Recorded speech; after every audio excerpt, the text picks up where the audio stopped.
지금 당신의 마음에 단비가 내립니다. 나의 운명이 바뀌는 시간. 안녕하세요. 관계단비TV 정수진입니다. 기적은 내 마음에서부터 시작됩니다. 오늘은 미안해라는 말에 담긴 능력을 제 경험담과 함께 말씀드리려고 합니다. 저는 미안해라는 말을 잘 못했습니다. 아니, 안 했습니다. 첫 번째 이유는 미안해, 죄송합니다라는 말을 하면 자존심이 상해서입니다.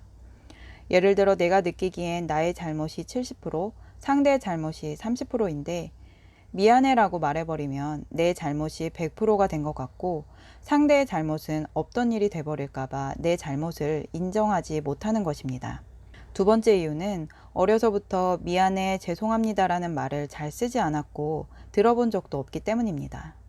우리나라의 정서상 직설적으로 그런 말을 하는 것은 참 부끄러운 말들이고 그것을 꼭 말로 표현해야 돼 라고 인식하는 부분이 큰 것 같습니다. 또 저는 사회생활을 시작하면서 회사 선배들에게 죄송합니다 라는 말을 잘못했다가는 잘못을 다 뒤집어 쓸 수도 있기 때문에 쉽게 쓰면 안 된다고 배우기도 했습니다. 물론 이해관계 속에서는 그런 말이 저절로 나옵니다. 특히나 저는 영업직에 있었기 때문에 갑인 사람에게 늘 미안합니다, 죄송합니다를 달고 살았습니다. 그 사람에게 내 실적, 이익이 달려 있으니까 하지 말라고 해도 저절로 나오는 말이었습니다. 그러나 정작 미안하다는 말을 써야 할 상대, 남편, 아내, 부모님, 형제 등 특별히 나와 가장 가까운 사람들에게 도무지 그 말이 입 밖으로 나오질 않습니다. 그런데 9년 전 이런 안 좋은 습관을 가지고 있던 제가 바뀌기 시작했습니다. 그것은 이 세상의 어떤 존재보다 높고 그 누구보다 강하신 하나님 아버지를 만났을 때였습니다. 하나님은 얼마나 큰 능력을 가지고 계신지 그렇게 자존심이 강했던 나의 의지를 꺾으시고 하나님 앞에 무릎 꿇고 잘못했다고 싹싹 빌게 만드셨습니다. 그런데 더 놀라운 것은 하나님이 나를 억지로 굴복시키신 것이 아니라 하나님의 사랑이 너무도 커서 제 스스로 두 무릎을 꿇을 수밖에 없었습니다. 그전엔 하나님이 누구인지도 몰랐고 하나님이 나를 사랑하리라고는 생각지도 못했지만 나를 위해, 나를 살리시기 위해 십자가에 못 박혀 죽으실 만큼 사랑하시는 그 사랑을 알게 된 이상 누구라도 하나님께 굴복할 수밖에 없을 것입니다. 하나님을 만나고 나니 이전에 내가 지은 죄들, 사람에게 상처 주고 힘들게 했던 것들이 다 생각나면서 계속 회개만 나왔습니다. 그러면서 저는 조금씩 미안해, 죄송합니다 라는 말을 하게 되었습니다. 일례로 제가 친정에 갔다가 어머니와 대화를 끊고 안 좋은 마음으로 집에 돌아온 적이 있습니다. 그런데 하나님께서 설사 부모님이 잘못을 했을지라도 너를 낳아준 부모에게 그렇게 하면 안 된다고 하셨습니다. 저는 어머니와 허물없이 지냈기 때문에 과거에도 이런 일은 수도 없이 많았었고 며칠이 지나면 자연스럽게 풀리곤 했었습니다. 그런데 하나님께서 알려주셨으니 쑥스럽고 민망하지만 다음날 다시 부모님 댁에 찾아갔습니다. 어머니는 좀 놀라신 얼굴로 왜 또 왔냐고 하셨습니다. 저는 큰 마음을 먹고 어머니께 사죄를 드렸습니다. 엄마, 어제는 제가 죄송했어요. 그렇게 말 끊고 가면 안 되는 거였는데 죄송해요. 이 말 한마디를 하는데 저도 모르게 눈물이 왈칵 나왔습니다. 어머니께서도 눈시울이 붉어지시면서 그래, 나도 미안해 하시면서 그 즉시 용서해 주셨고 그 이후로는 그동안 허물없던 어머니와의 관계가 단단하고 깊어졌습니다. 하나님께서는 이것이 바로 하나님이 만드신 관계의 질서에 순종함으로 받는 축복이라고 알려주셨습니다. 또 저는 위로 1살 많은 언니를 언니 대접하지 않고 친구처럼 대했었습니다. 그런데 하나님께서 그것도 원래대로 되돌리라고 알려주셔서 언니에게도 제가 잘못한 것을 진솔하게 사과했습니다. 그 이후로는 언니와의 관계도 질서가 잡혀서 더 돈독해지고 이제는 서로 마음을 나누고 도움을 주고받는 우애 좋은 자매가 되었습니다. 그런데 우리가 주의해야 할 점이 있습니다. 아무리 좋은 말도 해야 할 때가 있고 하지 말아야 할 때가 있습니다. 특별히 자녀와의 대화에 있어서 부모가 미안해라는 말을 해야 할 때가 있습니다. 그것은 부모도 사람이기에 잘못하고 실수했을 때입니다. 예를 들어 아이가 핸드폰을 만집니다. 부모는 아이가 게임을 하려는 줄 알고 다짜고짜 화를 냈는데 알고 보니 아이는 친구에게 학교 숙제를 물어보고 있는 겁니다. 자녀는 억울해서 씩씩거리는데 이럴 때 대부분의 부모는 태연하게 아님 말고 식으로 넘어갑니다. 그러니까 네가 평상시에 게임을 너무 많이 해서 그런 거 아니야? 하고 오히려 더 큰 소리를 치기도 하죠. 이런 식의 피드백은 아이로 하여금 점점 말문을 닫게 만듭니다. 부모가 자녀의 마음을 헤아리며 대하지 않고 부모의 권위를 무기로 자기 기분에 내키는 대로 대화를 하기 때문입니다. 그렇게 사춘기가 되면 부모를 적으로 간주하고 일체 자신의 영역에 부모가 침범하지 못하도록 경계합니다. 잠언 15장 23절 말씀.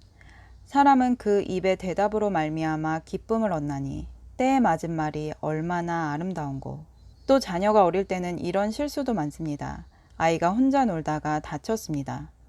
부모는 빨리 아이의 울음을 그치게 하기 위해 또는 괜시리 본인이 애를 잘 못 봐서 그렇게 되었다 생각하고 엄마가 미안해 라고 말하는 분들이 있습니다.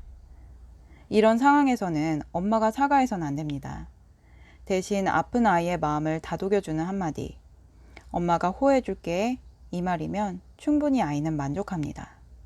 그런데 뜬금없이 엄마가 미안해 라는 말을 해버리면 아이는 엄마가 나에게 무엇을 잘못했구나 라는 생각을 하게 됩니다. 이런 일이 계속 반복된다면 아이는 자신의 책임을 남에게 돌리는 사람으로 자랄 수 있고 혼자서는 힘든 일을 극복하지 못하는 독립심이 부족한 아이가 될 수 있습니다. 또 아이가 조금 크면 자신이 원하는 학원을 보내달라고 하기도 합니다. 그런데 돈이 부족해서 보내줄 수 없는 경우가 있겠죠? 그럴 때 엄마 아빠가 능력이 부족해서 미안해 라고 해선 안 됩니다. 엄마 아빠는 예, 아니오의 대답과 함께 안 되면 왜 안 되는지 정직하게 설명을 해주면 됩니다. 애초에 아이는 사과를 받으려고 물어본 것이 아니기 때문입니다.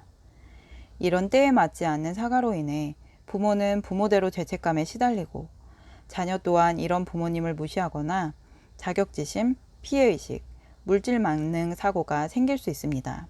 반대로 어떤 자녀들은 부모님의 마음을 힘들게 했다는 죄책감이 생겨서 오히려 자기가 하고 싶은 것이 있어도 말을 못하게 될 수도 있습니다.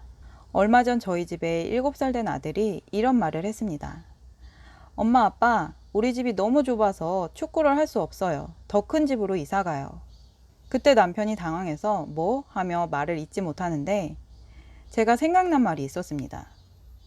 얘들아, 우리 어떤 집으로 이사 가고 싶은지 기도할까? 그러자 아들이 하나님, 학교 운동장처럼 엄청 넓은 데로 이사 가게 해주세요. 예수님의 이름으로 기도드립니다. 아멘. 이렇게 기도를 해서 가족 모두가 웃었습니다. 만약 우리가 아이들에게 당장 큰 집에 가지 못하는 것에 대해 미안한 내색이라도 보였다면 아이들의 자존감도 함께 떨어졌을 겁니다. 그러나 미안하다는 말을 하는 대신 마음껏 축구를 하고 싶은 아이의 마음을 읽어주자 오히려 집안 분위기가 더 좋아지는 것을 경험했습니다. 미안해라는 말은 명백하게 내가 그 상황을 해결할 수 있었음에도 불구하고 의도적으로 하지 않았거나 또는 습관이 앞서서 실수했을 경우 하는 것입니다. 마지막으로 사과는 진심으로 해야 하며 또한 상대에게 진심 어린 사과를 강요해서는 안 됩니다. 보통 부부싸움 중에 이런 일이 많이 일어납니다. 남편들은 상황을 빨리 종료시키기 위해 알았어, 내가 미안해, 됐지? 라고 합니다. 그런데 이 말의 진짜 뜻은 이제 그만하고 날 좀 내버려둬 라는 뜻입니다. 이러면 아내들은 진심이 아닌 말에 더 화가 나서 뭐가 미안한데? 진심으로 사과해 줄래? 라고 사과를 강요합니다.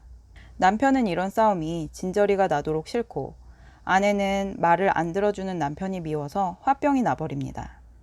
그래서 부부관계는 세월이 지날수록 악화됩니다. 부부관계뿐 아니라 모든 인간관계 속에서도 이런 종류의 일들이 수도 없이 많이 일어납니다. 이 세상에는 지구 끝까지 따라가서라도 사과를 받으려는 사람과 목에 칼이 들어와도 사과하지 못하는 사람들이 공존하는 세상입니다. 왜냐하면 우리들 속에는 자신이 하나님과 같이 되어 선악을 판단하는 재판관이 있기 때문입니다. 인간관계에서 문제가 생겼을 때 우리 마음 깊은 속에는 나는 맞고 넌 틀렸어. 나는 조금 잘못했으니까 넘어가도 되고 너는 많이 잘못했으니까 싹싹 빌어도 모자라. 이런 것과 같이 각자의 판단을 확신하는 마음들이 있습니다. 태초에 사람이 하나님의 말씀을 거역하고 마귀의 말을 들어 선악을 알게 하는 나무의 실과를 먹은 이래로 이런 문제가 발생했습니다. 선악과에 대해 자세히 알고 싶으신 분은 관계 단비 재생 목록에서 관계 해결 프로젝트를 시청해 주시길 바랍니다. 사과받고 싶은 마음, 또 진심으로 사과하지 못하는 마음은 선악의 판단에서 비롯된 악마적 본성입니다.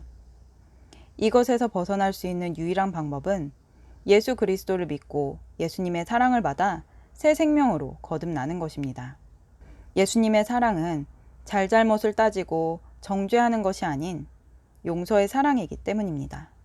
이 사랑을 받으면 사과받고 싶은 마음 뒤에 숨어있는 미움, 욕심이 사라지고 상대를 진심으로 용서할 수 있게 됩니다. 또한 남의 허물을 보는 것이 아닌 나를 돌아보게 되어 내 잘못을 진심으로 사과할 수 있는 사람이 됩니다.